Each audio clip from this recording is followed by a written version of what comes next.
Baik, Assalamualaikum warahmatullahi wabarakatuh. Hari ini kita akan membahas terkait dengan pembahasan selanjutnya, gitu ya. Hari ini membahas mengenai penentuan biaya produk bersama dan produk sampingan. Nah, sebelum kita lanjut pada pembahasan terkait dengan penentuan biaya produk bersama dan produk sampingan, saya akan menjelaskan terkait produk bersama. Jadi produk bersama merupakan dua produk atau lebih yang diproduksi secara serentak atau bersama-sama dengan serangkaian proses atau dengan proses yang bersama-sama. Jadi di sini ternyata perusahaan dalam artian perusahaan manufaktur ya yang memproduksi suatu produk ini juga biasanya memproduksi barangnya itu bisa secara serentak atau bersama-sama.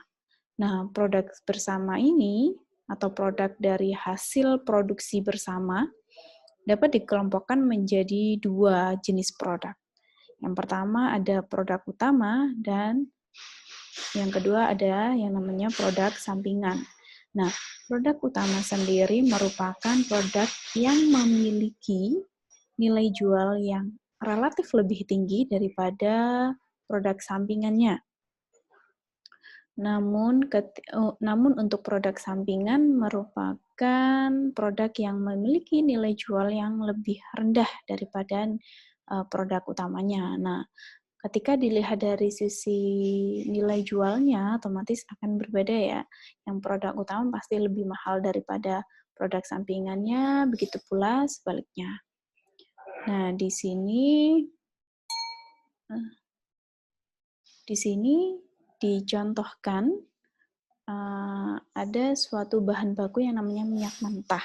Nah, kalau minyak mentah biasanya kita familiar dengan perusahaan yang mengolah minyak mentah ini adalah bisa contohnya Pertamina, Shell, kemudian Chevron, dan lain-lain ya, yang berkaitan dengan pengolahan minyak mentah. Nah, ternyata minyak mentah ini tidak hanya diproduksi menjadi minyak-minyak gitu ya, tidak hanya diproduksi untuk menjadi minyak pelumas, minyak tanah, minyak solar, namun juga ternyata juga bisa menghasilkan atau diproduksi menjadi aspal, bensin, dan lain-lain. Jadi banyak sekali olahan dari minyak mentah ini.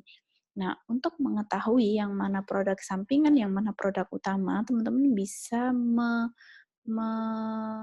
mengetahui dari jumlah kuantitas yang dihasilkan dalam satu kali produksi. Ketika ada suatu proses produksi yang serentak, kemudian bisa menghasilkan beberapa produk, nanti akan ketahuan yang paling banyak kuantitasnya akan menjadi produk utama. Nah,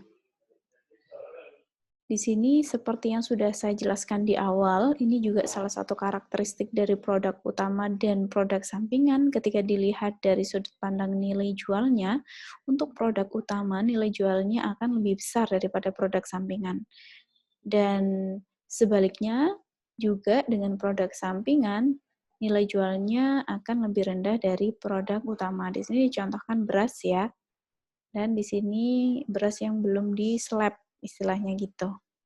Nah, kalau sudah berasnya di-slab menjadi seperti ini, dan produk sampingan dari hasil slab beras ini adalah dedak, biasanya dibuat untuk pakan ternak, dan itu juga dijual ya. Namun memang harga jualnya relatif lebih rendah, sangat jauh bahkan dengan harga jual beras, seperti itu. Kemudian selanjutnya, nah ini dalam suatu kegiatan produksi, kalau mau digambarkan secara hierarki gitu ya, ketika ada suatu proses produksi untuk produk bersama di sini akan ada yang namanya titik pisah yang memisahkan antara hasil dari produk utama dan hasil dari produk sampingan. Kemudian nah, ini dari perbedaan atau karakteristik terkait dengan produk utama dan produk sampingan. Untuk karakteristik produk utama, yaitu yang pertama, tujuan utama kegiatan produksi. Jadi, produk utama itu merupakan tujuan utama dari dilaksanakannya kegiatan produksi. Jadi, kalau ada tadi penyelepan beras, otomatis produk utamanya adalah beras. Gitu ya. Kemudian yang kedua, dari sisi harga jual, di sini harga jual produk utama relatif lebih tinggi daripada dengan produk sampingan yang dihasilkan saat suatu proses produksi bersama itu dilakukan. Kemudian yang ketiga, dalam mengelola produk bersama, produsen tidak dapat menghindari untuk tidak menghasilkan produk bersama. Jadi ketika suatu proses produksi kayak tadi saya menceritakan proses menyelep beras gitu ya, tidak bisa dipungkiri bahwa pasti akan dihasilkan yang namanya dedak tadi. Karena itu adalah dampak dari suatu kegiatan menyelep beras tadi. Itu ya, istilah gampangnya seperti itu. Kemudian untuk karakteristik dari produk sampingan, yang pertama adalah produk sampingan bukan merupakan tujuan utama dari suatu kegiatan proses produksi. Jadi sebetulnya untuk penyelepan beras tadi tidak ingin mengambil si dedaknya, namun memang ingin menghasilkan si beras tadi, gitu ya. Kemudian ketika dilihat dari sudut pandang harga jual, tentunya harga jual dari produk sampingan ini relatif lebih rendah apabila dibandingkan dengan produk utama yang dihasilkan pada suatu proses produksi. Nah, oke. Ada beberapa metode yang bisa digunakan untuk menghitung akuntansi terkait dengan produk bersama ini. Nah, yang pertama adalah metode nilai pasar. Nah, metode nilai pasar ini ternyata digunakan oleh perusahaan ketika ingin mengalokasikan biaya bersama karena harga jual atau nilai jual dari produk merupakan perwujudan dari biaya-biaya yang dikeluarkan dalam mengelola produk tersebut. Nah, dari masing-masing metode ini nanti akan dijelaskan bagaimana cara menghitung dari mulai metode nilai pasar sampai dengan metode unit kuantitatif.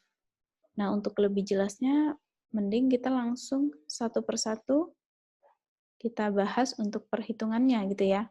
Dan juga kita bahas nanti terkait dengan pengertiannya apa. Nah, untuk metode nilai pasar tadi sudah, kita lanjut ke perhitungannya. Nah, ini dicontohkan ada suatu perusahaan yang memproduksi atau mengelola minyak mentah. Nah, produk bersamanya dalam satu kali produksi bersama-sama gitu ya, minyak mentahnya bisa diolah menjadi bensin, pelumas, dan minyak tanah.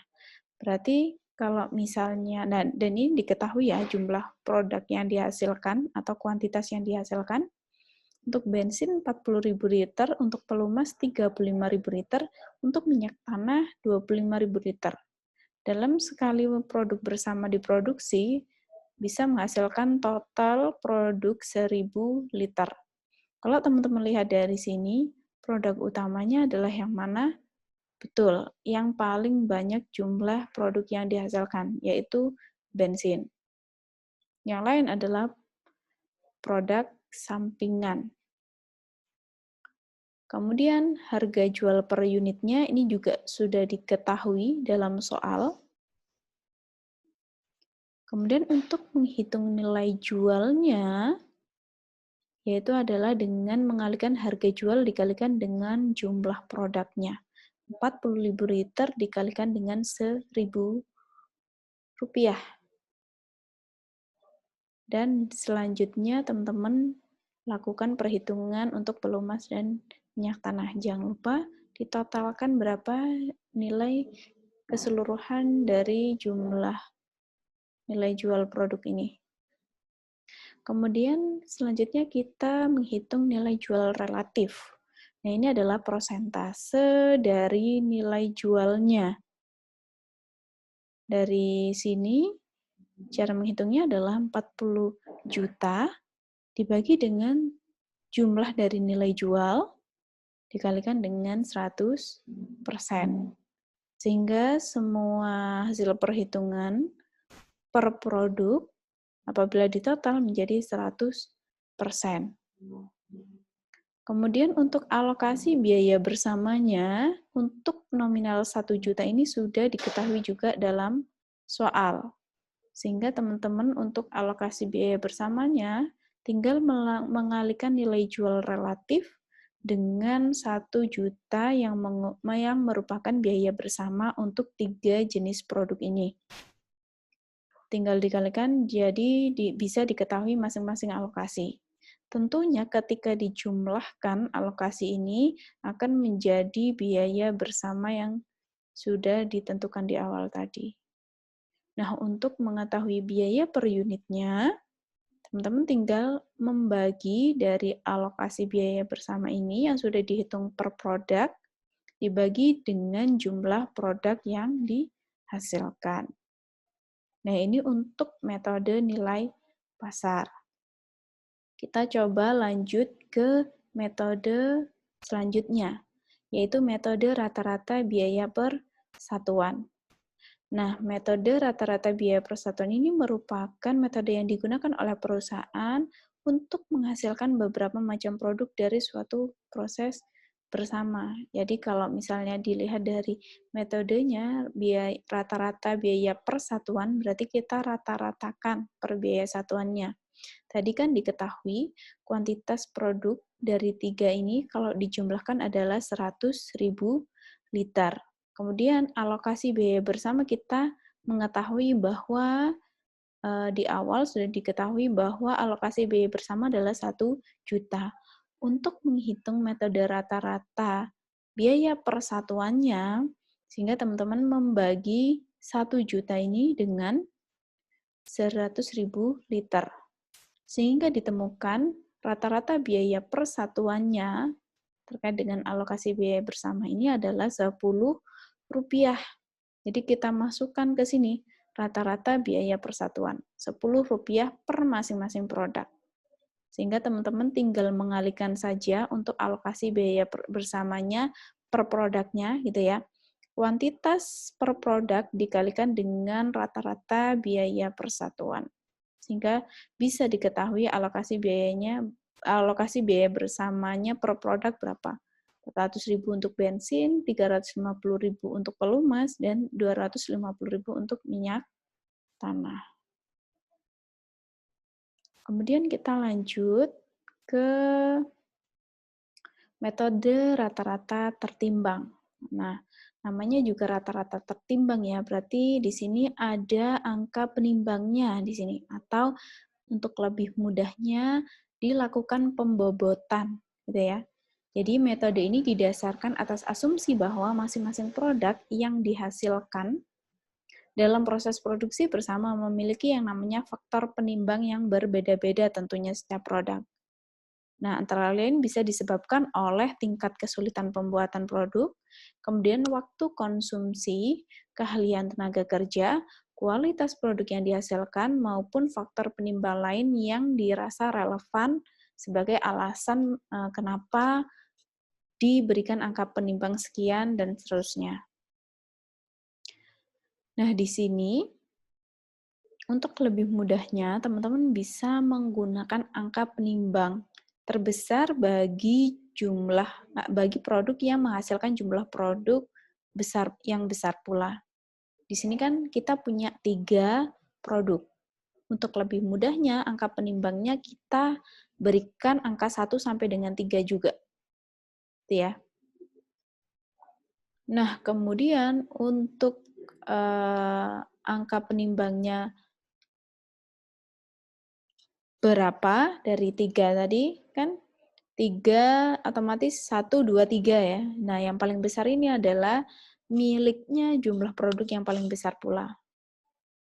Dan begitu seterusnya sampai dengan angka yang terkecil. otomatis kita memberikan angka penimbang untuk bensin karena dia memiliki 40.000 liter gitu ya. Jadi 3 ini yang terbesar nomor 2 sehingga di sini 2 dan ini adalah yang terkecil sehingga di sini angka penimbangnya 1. Nah, untuk jumlah produk dikalikan angka penimbang, teman-teman tinggal mengalihkan saja jumlah produknya ini 40.000 liter dikalikan dengan angka penimbang ditaruh di sini. Begitu pula seterusnya. Dan jangan lupa untuk ditotal ke bawah. Untuk alokasi biaya bersamanya berapa? Nah, di sini karena kita menggunakan rata-rata tertimbang, untuk rumusnya teman-teman bisa menggunakan yang ini. Anggaplah ini kolom 4 ya. Kolom 4 sama dengan kolom 3 di sini ya, yang sudah kita hitung sebelumnya, dibagi dengan jumlah dari kolom ketiga, nih 215.000 liter, dikalikan dengan 1 juta. 1 juta ini adalah alokasi biaya bersamanya. 1 juta ini adalah biaya bersama yang sudah diketahui di awal tadi. Sehingga untuk alokasi masing-masing produk, sudah bisa teman-teman hitung dan dimasukkan di sini. Kalaupun dijumlahkan, hasilnya tetap sama. Cuman alokasinya saja dari tadi yang berbeda-beda ya, antara mulai dari metode yang pertama sampai dengan metode yang terakhir. Oke, kita bisa lanjut ke metode yang terakhir, yaitu metode kuantitatif. Nah, untuk metode kuantitatif ini didasarkan pada asumsi bahwa masing-masing produk yang dihasilkan dalam proses produksi bersama menggunakan sejumlah bahan baku sesuai dengan tingkat koefisien dari pemanfaatan bahan baku yang ada. Jadi, di sini kita menghitungnya, ya. Teman-teman bisa lihat di sini. Di sini ada kuantitas bahan bakunya seperti biasanya yang sudah diketahui tadi. Kemudian prosentasenya. Nah, ini untuk prosentase, teman-teman bisa membagi 40.000 dibagi dengan 100.000 dikalikan dengan 100%, dan begitu selanjutnya. Untuk alokasi biaya bersamanya, tinggal dari prosentase dikalikan dengan biaya bersamanya. Dikalikan dengan 1 juta, sehingga ketemu alokasi masing-masing produk.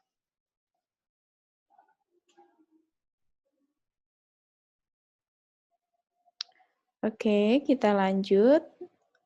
Ada beberapa metode juga untuk melakukan penentuan biaya produk sampingan. Kalau tadi kan kita sudah membahas terkait dengan produk utamanya, gitu ya. Nah, di sini untuk produk sampingan ada metode tanpa alokasi dan metode dengan alokasi. Untuk metode tanpa alokasi, di sini ada metode pengakuan pendapatan kotor dan metode pengakuan pendapatan bersih. Jadi, untuk penentuan biaya produk sampingan ini, langsung kita aplikasikan pada laporan yang kita sudah buat. Jadi, untuk lebih jelasnya, teman-teman bisa melihat contoh di sini, gitu ya.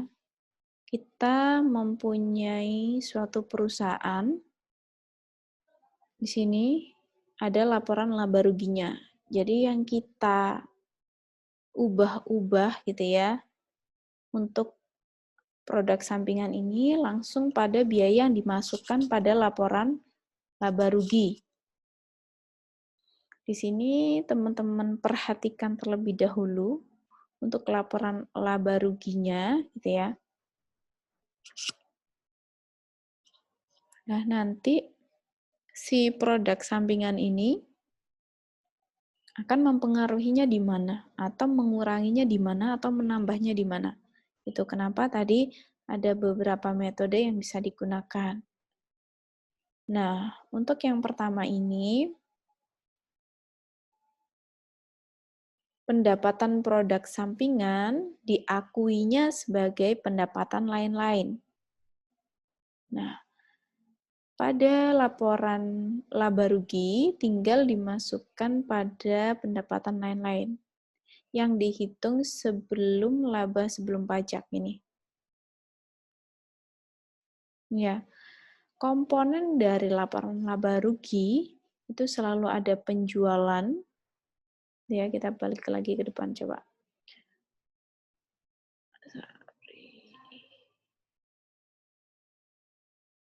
Sebentar ya. Nah ini, komponen dari laporan laba rugi selalu ada yang namanya penjualan, HPP atau harga pokok penjualan yang terdiri dari beberapa ini.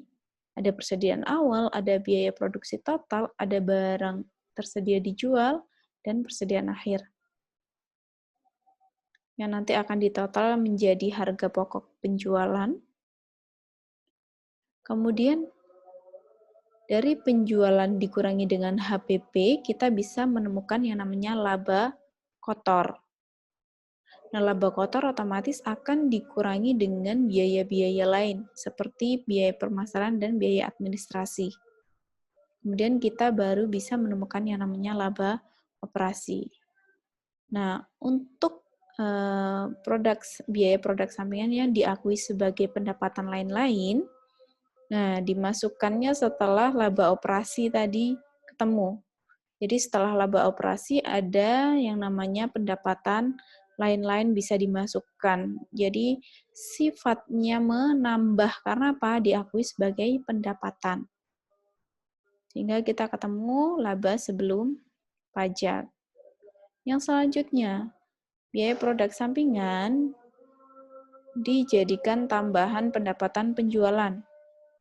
Jadi di sini sifatnya adalah menambah dari penjualan. Jadi di sini setelah penjualan ada pendapatan dari hasil penjualan produk sampingan ditambahkan. Ya, sehingga penjualannya menjadi sekian. Kemudian yang selanjutnya, pengurangan biaya penjualan diakui sebagai pengurang biaya penjualan. Jadi di sini sifatnya adalah mengurangi dari hasil penjualan produk sampingan ini, mengurangi dari HPP, gitu ya, dikurangi dari total HPP. Sehingga HPP-nya menjadi sekian. Selanjutnya, diakui sebagai pengurang biaya produksi. Berarti setelah biaya produksi total dikurangkan dengan penjualan produk sampingan ini. Sifatnya mengurangi. Sehingga menjadi sekian dan laba operasinya sekian. Selanjutnya, sudah selesai ternyata. Nah, ini beberapa metode yang digunakan terkait pengakuan terhadap biaya sampingan. Nah, untuk pembahasan biaya produk bersama dan produk sampingan, sampai di sini dulu. Teman-teman silakan menyaksikan dan mempelajari terkait pembahasan ini. Untuk pertanyaan lebih lanjut, apabila ada perhitungan yang belum difahami atau penjelasan yang belum difahami, teman-teman bisa diskusikan pada kolom chat di Google Classroom maupun pada grup kelas WA kita. Baik, saya akhiri dulu pertemuan hari ini. Semoga bermanfaat. Wassalamualaikum warahmatullahi wabarakatuh.